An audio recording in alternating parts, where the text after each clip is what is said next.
now we have another guy. He's also my guy. I like him for his humbleness. Oh, by the way, mtu atalalamika, I like everyone. I don't know. It's okay. It's okay. Yeah. So let's talk about Freddy Jakadongo. Yeah. That guy is humble. Okay. I like him for being humble. Pia yeye. Yeah. And mtu amenyenyekea sana.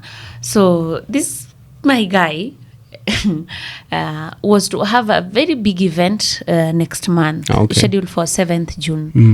But apparently tumeona ya kwamba cancel hiyo event. It was to be a madisco gala, madisco something. It was going to have big artists ambao pia wangekuwa kwa hiyo event, but hiyo event imekuwa cancelled juzi hapa. The moment alipost kwamba it is cancelled, reception haikuwa poa sana kutoka kwa mafans. They felt like the guy had been making them ready from as early as the year began. But now sasa kama tuna approach ndio meli sasa inazama. Kukatisha event yenye imekuwa ikikuwa program, tuanze what would make an artist kusimamisha program yenye ilikuwa inaenda ama event like that? I would wish really to know hii album ya Madisco imefanya na producer mgani? Na kama ni nani, kama ni Wuod Fibi, I think Wuod Fibi has been very busy lately. Nimemwona kwenye arrangements za Madaraka Day celebrations. And of course Madaraka Day is ending in I think June 2nd. Itakuwa imeisha. But remember, a week is not enough for you to put things together. It only means that kama ni Wuod Fibi amefanya hizo mangoma, hajakuwa na hiyo time ya kufanya mixing and mastering vizuri, na pia ajihusishe na kufanya nini, maandalizi ya hiyo album launch ya Madisco. So hapo I would say practically that the timing is not perfect. So ni Madisco ndio lazima askume launch yake, Madaraka haizi ngoja. See, that is a national event. But as far as the album is concerned, you see, yeye ndio mwenye kusema. He would as well have wished ikuja hata mbele ya Madaraka Day. But kama material haiko ready, hakuna haja kulazimisha. Una cancel alafu unatupia date mpya. That is what a good artist will always do. If you're not prepared, just cancel and come back later. So all this still, we shouldn't really blame Jakadongo for cancelling or postponing the event. That is if the producer I'm speaking about ni Wuod Fibi, because of Wuod Fibi namuona kila siku akiwa kwenye shughuli za Madaraka. Let's rule out the issue being with the producer. What other issue? Other issues would also mean a lot of artists who are lined up for that particular album launch wamepata different engagements. Ni aibu sana kupata umepanga wasanii kwenye album launch yako, lakini wewe mwenyewe umejipata kwa stage. Don't you think it's very embarrassing? Really? So you have to go back to the drawing board and really know when do you gather these artists again, because Ohangla tunajua kwamba mtu akilaunch album yake lazima wasanii wengine pia wawepo to witness at least the good. Normally any launch hata kama sio Ohangla. Yes, exactly. So hakuna kitu inapangwa mara moja alafu inatimia. Hata harusi unaweza panga na backfire na upange maybe baadaye, unless bibi akuache hapo katikati. Napata bibi amechukuliwa na kaenda kugongewa. It's normal. Kama wewe si mtu wa kuweka bibi vizuri, basi wewe utakuwa mejiramba. So kwa history yote ya Freddy Jakadongo, maybe as someone, as an artist, na unajua kwamba fans wanakuanga na expectations sana. Maybe a message to fans ambao maybe wana feel kwamba kidogo kuna venye wamekuwa disappointed na Freddy Jakadongo. I think for fans, if you guys truly love Freddy Jakadongo Madisco, you'd also give him time to prepare well enough. Because I'd rather he takes his time and prepare than akuja tupate kitu ambayo ni raw deal. We've had artists ambao wametoka from nowhere, wamekuja na all that confusion, wakatupea album mpya, then when they give us the album it's trash. So I'd rather encourage Madisco to take his time to prepare that album well, cook it, make sure that it's spicy, and then you can serve us the album at your own time. But do not take so long, because the fans might also want to, tiendegi kwe. Exactly. Good things comes to those who wait. Yes, so but I also add that Madisco is a very good lyricist. I've always maintained. He's one of the best writers of Anglo music I've ever met. So ni kitu ambacho inafanya mpaka mashabiki wenyewe wanafanya nini, wanakuwa na azma ya kungoja hiyo album, because they know they're expecting something so nice.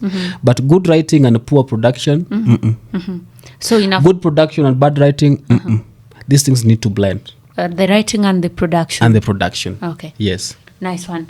So all the best. Because the only thing I heard was about him trying to come up with a studio. I saw something like that. Yeah, I saw that. It's that is where I want to pin my disco down. You cannot. Could it be the project that Two Birds at a Go? How much you thinking what I'm thinking, that he could have been disappointed in one of the producers who is handling his album, but we have to know that you cannot chase two things at the same time. One has to leave you. Yes. Yeah, so you cannot try to launch an album at the same time try to launch a studio. Because when you're launching a studio, you're launching enemies. Okay. When you're launching an album, you're launching progress. Because there are producers who might not come because now they feel you want to take over the game. Some of them feel that you're leaving them. Yes, or you want to nurture new producers to come and take over from them. We all know how the music market works. The lesser the number of producers, the sweeter it is. The more they are, the more they earn. Yes. Wow. Very well, but all in all, kama zote ni mbili, kama shida iko kwake. So mimi naweza mwambia mambo ya studio aweke kando before ima disco thing. Kwanza launch album yake. Akisha launch album then later on. Lakini atawacha aje na amesha int because sasa mimi nafikiria kuna venye maybe he is disappointed. Now, if now wants to have his own studio where vitu vyake anafanya at the time yenye. Now do you know what is going to happen? Is going to go into a double cost kwa sababu lazima sasa izile ngoma ambazo amerekod kule aanze kurekod kwenye album yake because he may want to launch his album immediately na studio, sio? Itabidi kwamba zile ngoma zote ambazo amerekod lazima record hapa na zipe stab ya hiyo studio so that the branding begins instantly. You cannot launch an album ambayo iko na stab ya producer wengine and you also want to launch a studio at the same time. Utakuwa confused as a music entrepreneur. So hapo mtu anampatia advice afanye kazi fiti. Hizi launch studio na album at the same time kama hiyo album ilikuwa ishafanywa. But if he's working on maybe postponing the album launch to be able to record the songs in his own studio na achilie, he has all the rights kwa sababu who doesn't want to grow? Okay. Kila mtu anataka kugrow. Alafu pia watu wamechoka na monopoly ya few producers. Okay. Unapata kwamba unapeleka ngoma yako kwa Katalang for example if I'm a producer, nataka nikae na ngoma yako 6 months while my activities zinaendelea. I think it is not it doesn't I think industry may grow and it is still growing. Kuna other younger artists and there's no harm in having so many producers. So ni producer like any other business, kila mtu ajiuze tu fiti. Listen, when we have so many producers haitakuwa na utamu fulani. Pesa itakuwa kidogo manake all these people will be struggling to have money from this particular artist. That monopoly imejengea watu wengine magorofa in Nairobi. Do you know why? Because they're able to control the amount of hit songs that are getting into the market. But Lang, if you look keenly, everyone is now trying to have their own studios. Everyone is trying to have their own studios. I mean, if everyone have their own studios plus their own producers. Listen, you're having your own studio, yes, but that is not a guarantee that your songs are going to be given airplay. Do you know why we go to Wuod Fibi for recording? Not because he's the best producer, but because he's mastered the art of the game. He can make a call and ngoma yako ishushwe kutoka kwa playlist. He can make a call na ngoma yako ichezwe. Unasikia? He can make a call na ngoma yako ingie sikiza mbele ya ngoma zingine. He can make a call na ngoma yako itumike kwa promo. He can make a call ngoma yako ikuwe withdrawn kwa promo ubaki njaa. So Wuod Fibi has branded himself so well and he has made friends, links within the music market. Mpaka amekuwa mtu mwenye anaweza plug and play.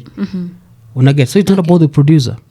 It's about working with somebody you're comfortable working with, and then the business will give you avenues forward, earning at most revenue. So all that matters ni kukwetu na better understanding between the msanii na producer. Kwa sababu wewe ni msanii tunakujua, umetuletea producer mpya na sisi hatutaki producer mpya kwa game. What happens? Tunakulalisha album. Unarudi home. Okay, so you start complaining that mbona mimi ni madisco jina kubwa lakini ngoma yangu haichezwi. It is not about madisco, it's about the new producer ambao umetuletea na tujakaa kwa meza tujue kwamba anaingia kwa ligi ama haingii. Because that is how the music market works. Okay. Exactly. Wow. I'm trying to join that market very soon. Unanipata? Okay, so that's how it works. That is how it works. The fewer, the better. Okay. Yeah. The fewer the better, exactly. Not the many the merrier. I don't know. Yeah, anyway, It doesn't work that way in music industry. The music industry works that way because there's a lot of money in music. Okay. And few artists want to earn from so many fans. Okay. So ideally, that is how it's supposed to work. Okay. Yeah. Okay, but let's just assume that whatever is holding Freddy Jakadongo down is working on it, and we expect to have this postponed event as soon as possible. Sure.